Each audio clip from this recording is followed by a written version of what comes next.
ইনকিলাব মঞ্চের মুখপাত্র শরীফ ওসমান বিন হাদির মৃত্যুকে কেন্দ্র করে আজকে কিন্তু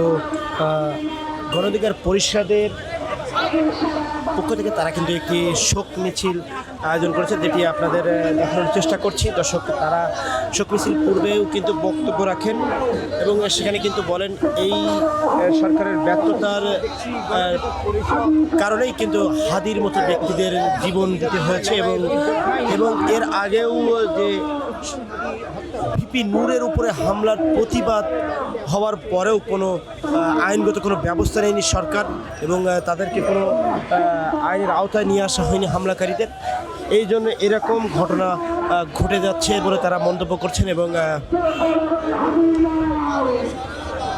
তারা কিন্তু আরও বলেন আগামী নির্বাচনের বানচালের একটা প্রচেষ্টা চলছে, এজন্য কিন্তু এরকম অপ্রীতিকর ঘটনা ঘটছে এবং তারা বলেন যে আগামী নির্বাচনের যে প্রার্থীদের যে লাইসেন্স দেওয়ার কথা বলছে, অস্ত্রের লাইসেন্স, সেটাকে কেন্দ্র করেও কিন্তু স্বরাষ্ট্র উপদেষ্টা বেশ একটা সমালোচনাও করেন তাদের বক্তব্য দেওয়ার ভিতরে তাদের বক্তারা, এবং আরও বলেন এই লাইসেন্স দেওয়া কেন্দ্র করে তারা বলেন যে লাইসেন্স না দিয়ে নিরাপত্তা দিন আপনারা, এমনটা কিন্তু মন্তব্য করেন দর্শক। এবং তারা কিন্তু ঘোষণা দিয়েছিলেন তারা একটি যে শোক রিয়ালিটি সেটি অনেক দীর্ঘায়িত করবেন, কিন্তু পরবর্তীতে সেটি কিন্তু সময় সংকটের কারণে তারা কিন্তু সেটি এই তাদের যে কার্যালয়ে আছেন সেই কার্যালয় থেকে আল জাজিরা ভবন থেকে কিন্তু তারা পল্টন মোড়ে পর্যন্ত যাবেন এবং তারাও কিন্তু এখান থেকে যে মানিক মিয়া এভিনিউতে তারাও কিন্তু শরীফ ওসমান বিন হাদির যে জানাজার নামাজ সেখানে যাবেন, সেটা কিন্তু আমরা জানতে পারছি।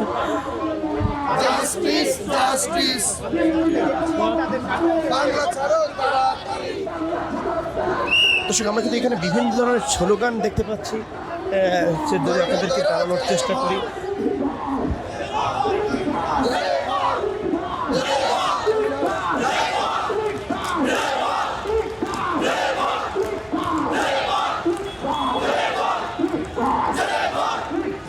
দর্শক, ইনকিলাব মঞ্চের মুখপাত্র শরীফ ওসমান বিন হাদির মৃত্যুর ঘটনাকে কেন্দ্র করে তারা কিন্তু আজকের এই গণঅধিকার পরিষদের শোক মিছিল এবং যেটি রাষ্ট্রীয় শোক হিসেবেও কিন্তু ঘোষণা দিয়েছিলেন প্রধান উপদেষ্টা ডক্টর মোহাম্মদ ইউনূস।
দর্শক,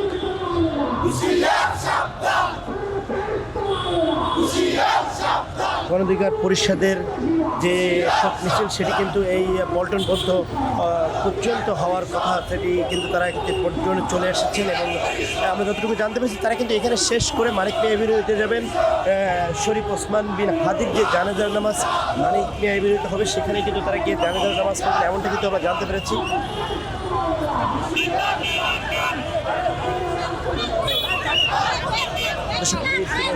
শেষ